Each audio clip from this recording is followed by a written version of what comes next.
Good morning you guys, it's Karen and I'm here with my cup of coffee because this is a different type of video. It's more of a story time type of video. So, oh sorry about that, let me turn the volume down on the computer. Let me start by saying that this is not going to be a short video. I would like to talk to you about my education, if you like, or my qualifications and my work experience, because it's something that people are interested in. And I know this because I've been asked questions over the years and answered them several times to individuals. But when I've been asked that question, there's been a lot of thumbs up on the question. So I believe it's something people are interested in. In addition to that, I've been doing a lot of videos that are more sort of ingredient based and things like I'm going to be talking about is Botox safe. I have done a video on where to get Botox injections. I've done a video on what skincare products to combine and I often talk about ingredients. And so I thought, you know what, let me give you this information, tell you what my background is, what my qualifications are, and then you can perhaps decide whether you want to discard everything I say in relation to ingredients or anything advice like, or you can align with my opinion, but then you have the full picture and you can make an informed decision. When I tell people something about myself like this, I'm not somebody that can just come to the point and tell you. I could just tell you this is my qualifications, this is my work experience, done. I'm not that type of person. I am the type of person that wants to tell you why that happened, what the background was, what the lead up to it was, and so you know, if you're not into stories that don't get to the point, then this probably isn't for you. This really is just story time. Just listen to it while you're doing the housework or something. And something else I want to mention that has been said only a couple of times to me, once or twice, is that opinions change, including mine, when new information comes to me, or as time goes on, or as the normal process of life. I am not going to have the same opinion now as I will do in 5 years, and that could be for any number of reasons. It could be because I've learned some new information and therefore I changed my opinion.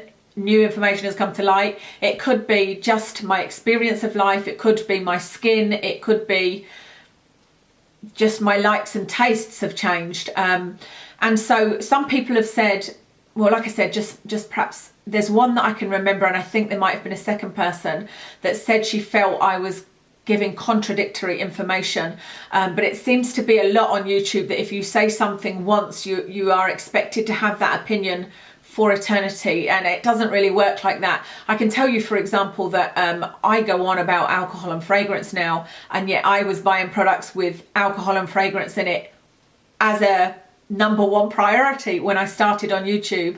I had some of the knowledge of what alcohol would do to your skin. I wasn't as aware of the damage that fragrance could do, but I chose to ignore that because it wasn't a priority for me at the time. And so that's where I can see it could look contradictory, but my opinions will change. And like I said, sometimes that's just part of life. One thing to tell you before I get started on this story is that I do have this video over on my Patreon channel for certain Patreons, and it's not just a copy of that. I'm saying that in case there are any patrons watching, because in that I talk a lot about feelings, and I talk about a lot about why I couldn't go straight to college from school and what was happening with my family at the time. I'm not talking about that to that extent in this video. I'm telling you more my medical background, so I'm not going over my whole career because I've worked in many different industries, and talking specifically about my qualifications. So let's start with my work history. I only began working in the medical field, it must be about 11 years ago now.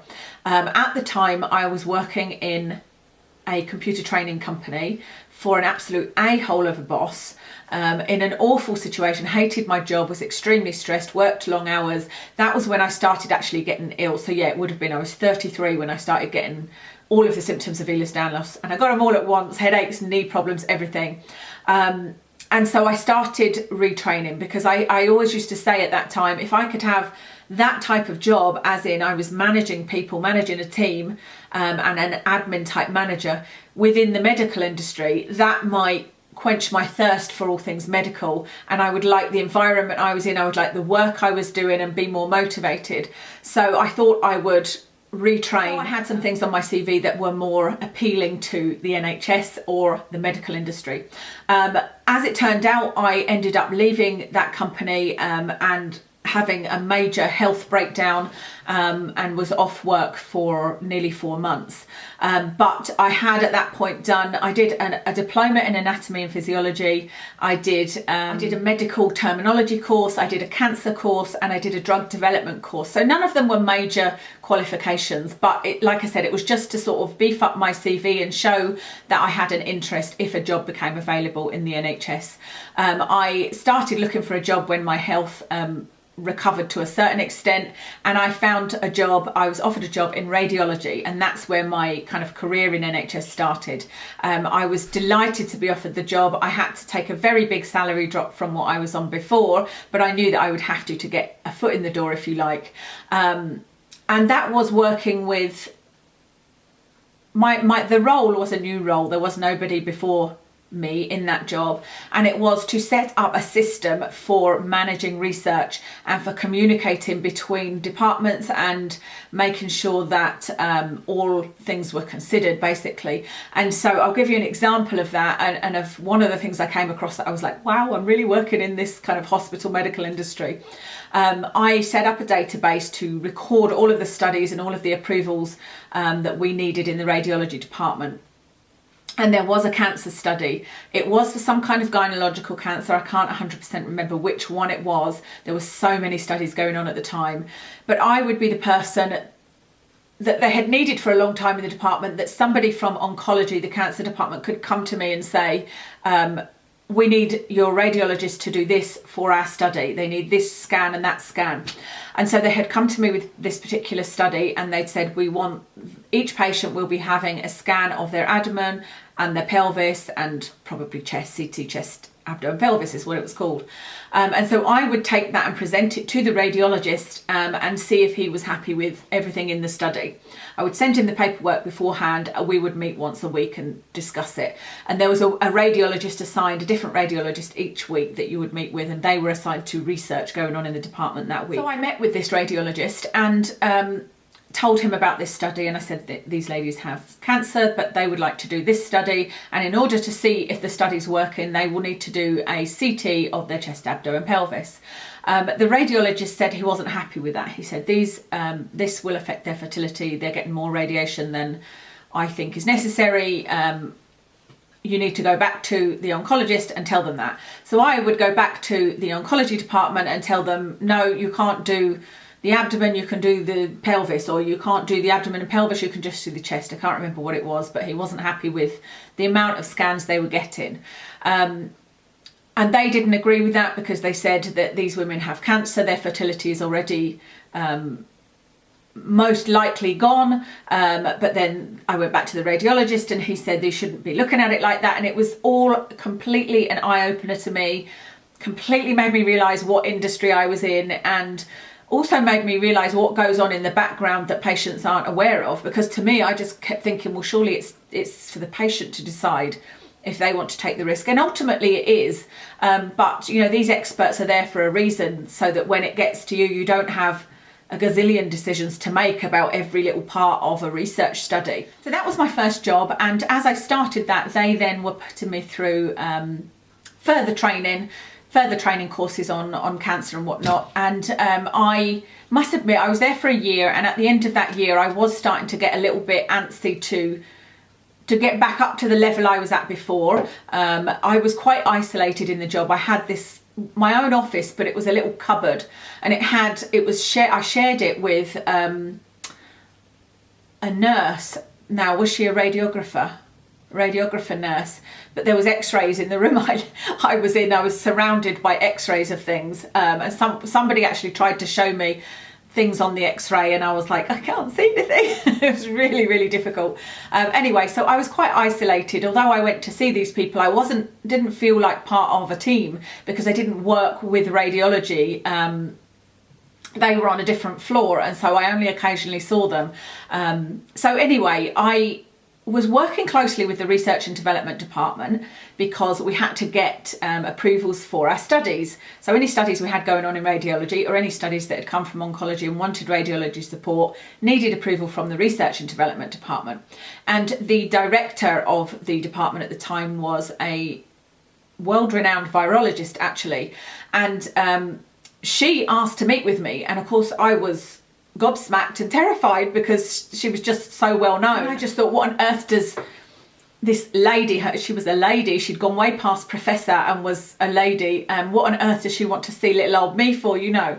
So I went over to the research and development department, which is in a building next to the hospital. It's in a research facility.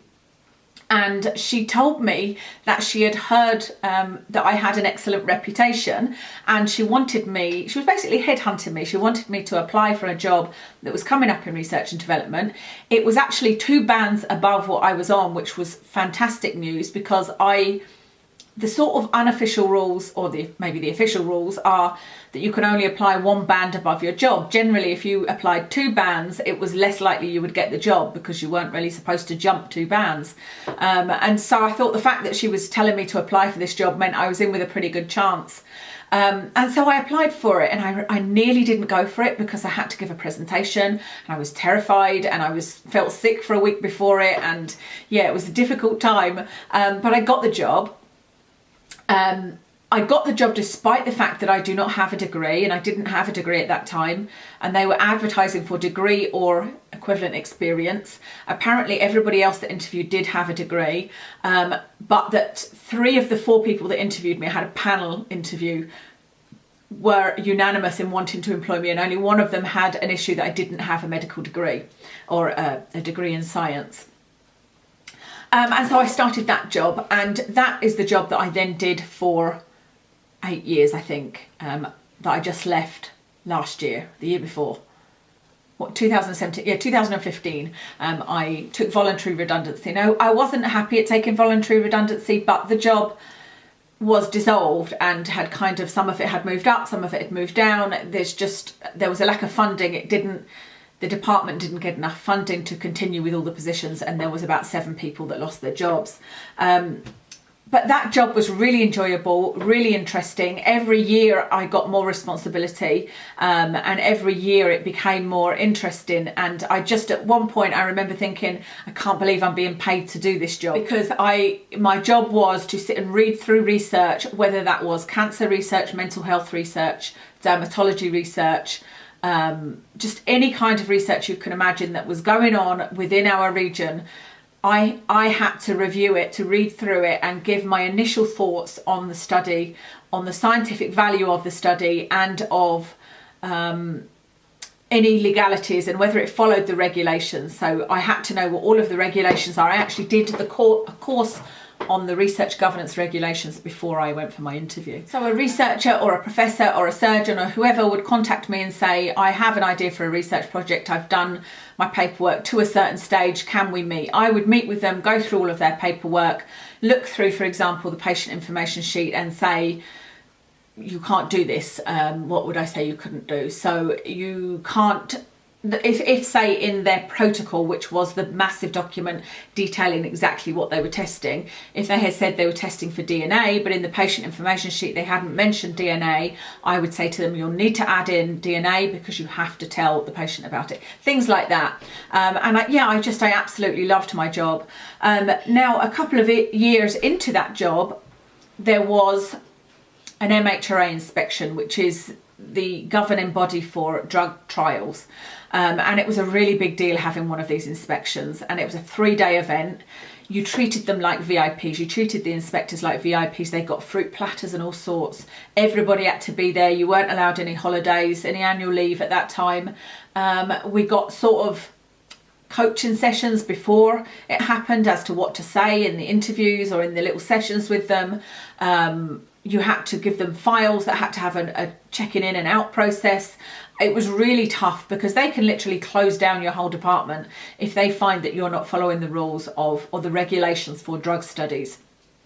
They would even do little tests. We found out that they'd done a test in Glasgow, not with us, where one of the inspectors locked herself in the bathroom and timed it to see how long it took for somebody to notice she was in there and then get her out. Just to see if we had procedures in place and SOPs, etc. for that. So this inspection happened, and my director asked me to join a panel of people that were being interviewed, which included the director, my manager at the time, who was later sacked for bullying, whole other story, and I can't remember who else was in the room, but there was about 6 of us. The inspector started by saying to the first person, who happened to be, now, he wasn't the director, he was the director of another research unit, but not research and development. But he was a cardiologist, he was a surgeon, and they started off by saying to him, tell me about your job and what your background is, or something like that. And he started off by saying what his degrees were, and he had 6 of them. And he started a trend then. I was the last person in the circle. By the time it got to me, everybody had talked about what their degrees were. And I was thinking, oh my goodness, I'm going to sound ridiculous next to all these people. But what I talked about was my background in radiology and my background so far in research and development. And I think it went unnoticed, or certainly it didn't appear to be noticed. They weren't shy in telling you if they had any issues. If she had an issue with that, she would have said, why don't you have a science degree, you know? Oh, she was awful, that woman. She made so many people cry.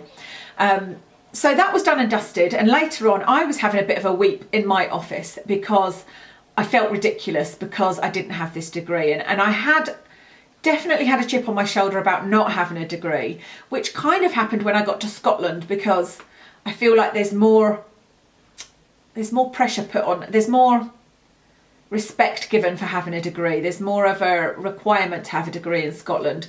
So anyway, I was having a few tears, and my director came in and she asked me what was wrong, and I told her. And I remember she closed the door and sat down, and she started giving me this sort of lecture. And she said, now listen, she said, my brother has got many, many degrees, and I would never have asked him to come into that interview room because I wouldn't have trusted what he would have said. I chose you because I trusted that you would answer the questions appropriately. So degrees mean nothing. And I don't know, I just thought, it's all very well saying that when you've got one, you know. Just jumping back, I had left school, passed all my GCSEs, desperately wanted to go to college, applied for a grant, couldn't get one, couldn't afford to not work to help out my family. That's all I'll say on that at the moment.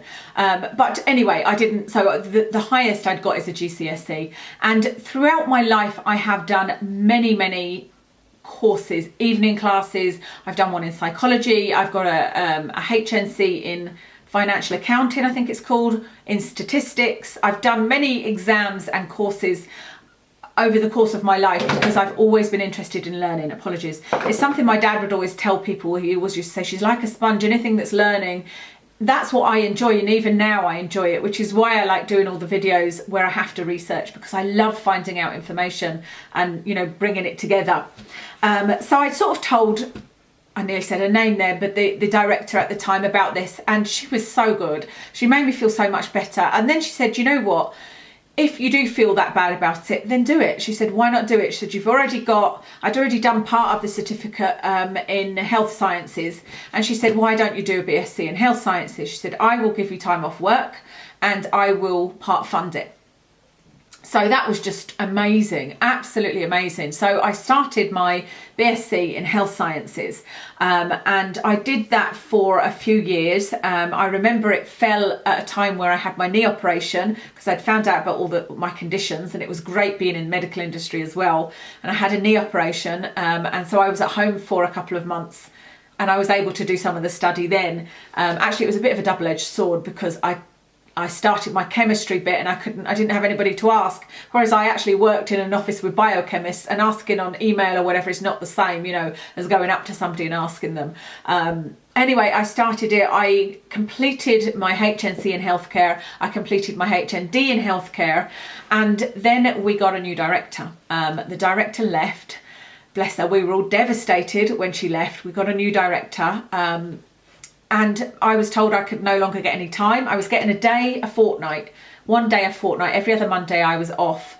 And I was actually off every other Monday anyway, because I did condensed hours, you know, I pushed all my hours together, and I used to care for my dad on that Monday. So I had 2 Mondays to use, if you like. What then happened is my funding was taken away, my time was taken away, and my condensed hours were taken away. So I just simply did not have the time to continue with it, and I did not have the money. And it was also at a time where my boss had been sacked for bullying, so I was taking on even more work and responsibility. So I was working extra hours in my job. There really just wasn't any time to do the study. I couldn't even stay up late because of my medication was knocking me out at 9 o'clock at night. You know, I barely had the time to do to live every day, you know, and make my lunch or have dinner or just the usual things. I wasn't even doing YouTube at the time. And so I kind of put a pause on it, concentrated on work. And I think by that time as well, I didn't have such a chip on my shoulder because, like I said, I'd been getting increasing accountability and responsibility over the years. I was quite a well-respected member of the team, senior member of the team, and I got such wonderful feedback from professors. And I'm not saying that, I know it may sound big-headed, but when I say I was well respected, the way that I knew that is because I would be asked to speak at seminars, or I would be asked to come and join meetings to explain things to people. And I don't think that happens unless somebody trusts you, you know. But I would also get lovely feedback from researchers saying that I'd help them get their research approved and I'd help them get the study going. And, you know, it was just, I felt like I was much more confident in myself, and didn't feel such a stigma about the whole degree thing. And then basically that was paused, and then I found out about the redundancy, and we found out about the redundancy a long time before it happened. It was at least 6 months, possibly even more, that we knew about this restructure. We knew about the lack of funding. And so I knew I certainly wasn't going to get, I think it was like £400 a module. I knew that I wasn't going to get any funding anytime soon or any time. And so I just didn't continue on. And here I am now. You know, that was, like I said, 1.5 years ago, I took the voluntary redundancy. I could have stayed. It was voluntary because I could have been moved to another job, but there were no jobs at my level available. So I would have been doing a job that was a very basic admin job. And I felt that I'd rather take the opportunity to take voluntary redundancy and almost take a year off, but take a year off and do things that I've always wanted to, have really enjoyed. You know, it certainly wasn't take a year off to do nothing. I've been busier since having the time off than I was when I was working. But anyway, that's why I left. And so there has been no reason for me to pick that up again and spend the money on finishing that. There's no reason to. I don't feel like I have the same stigma about it. And I don't have the same desire to stay in the medical industry. So as some of you will know, for the past 1.5 years, I have dabbled in many things. I've created an app for YouTube. I have done grooming for a while. I've done dog photography, and I'm still doing dog photography. What else have I done? I've tried a few different things. I'm currently applying for a job in the animal arena. But I'm not sure where my future is. But part of the redundancy package was that I can't apply for another job in the NHS until this August. So if by August this year, I am not working in the animal industry, then I may well go back into the medical industry, because it is still an interest of mine. I wouldn't have left had it not have been the restructure that happened. I loved my job. But it would have to be the right job, you know. I want to do a job that is my passion, which has always been medical, has always been skincare, makeup, nutrition. But also now I've got a passion for dogs. And so if I could work with dogs for the rest of my life, I would love that. If I can't, I will happily work in the medical industry. And like I said, from August onwards, would be able to apply for NHS jobs. If I do apply for jobs, I would not go back in at the same level, even if I was able to. I just wouldn't want that same level of accountability, to be honest. I would want a job where I can go in, do my job, leave, and on time come home and forget about it. So that is the end of my long story. I think I've told you everything. So my qualifications are, I have a list of HNCs and NCs and a HND in healthcare sciences, but I don't have, I never did finish my degree, and it's unlikely that I will, but not impossible, because if I do end up back in the medical industry, then I may well finish it if I have the funds and if I, you know, can find the time. I suspect if I ever did it, I'd have to give up YouTube and not do YouTube. So when I'm doing videos for you guys, I basically feel like, yes, my background and my qualifications insofar as my HND, where I did chemistry, etc., is definitely helpful. When I'm reading articles and research, it helps me interpret it, definitely. But I feel like what I'm doing is I'm simply using my time to read all of the information that's on the web that I can find, and forming an opinion from that and pulling the bits out that I think are really key and then presenting it to you, rather than anybody else having to do that. So I don't feel like my having a degree or otherwise really has an effect on that at all.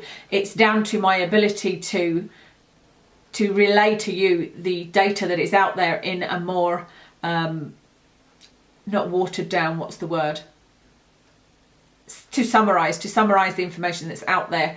And I've said on more than one occasion, I actually don't think I'm the best at teaching necessarily, but I have always had great feedback when I have taught. I have taught classes, even in the NHS. I taught actually nothing medical. I taught about an appraisal system, and I have taught classes on Excel when I was working in computer training, and I have always had great feedback, and also had great feedback from doing it on YouTube. I don't think I'm the best at being succinct at all, but I think I probably do the full and detailed research and get all of the information out there. A couple of people have told me that I remind them of Stephanie Nicole, and I love Stephanie's channel. I think she is absolutely fantastic, and I listened to her video, and she has a very similar story to me in that she doesn't have a degree, but she started her degree and didn't finish it. But I believe that she works now in the beauty industry. I mean, I suppose you could say I work in the beauty industry in a way, because I'm working on YouTube doing beauty videos, but I think she properly works in the beauty industry. I'm not sure exactly what she does, but I think it's in manufacturing, and she's got way more subscribers than me, but she is a fantastic resource for you know, ingredients and talking about the best skincare products and that kind of thing. Anyway, I hope that this has been interesting for you. I hope it hasn't been too long. And like I said, from this you can decide whether you want to take my opinion or not. But even if you listen and think, yes, I trust your opinion. I know that there are some of you following me that do trust my opinion. I do always encourage you to don't just listen to my opinion. Find out what somebody else has got to say about it, and find out what another person has got to say that perhaps has a different take on it or a different background, you know, and then make your decision from there. I always think that that's the best way. So thank you so much for listening. Thank you so much for listening, and I will speak to you again soon.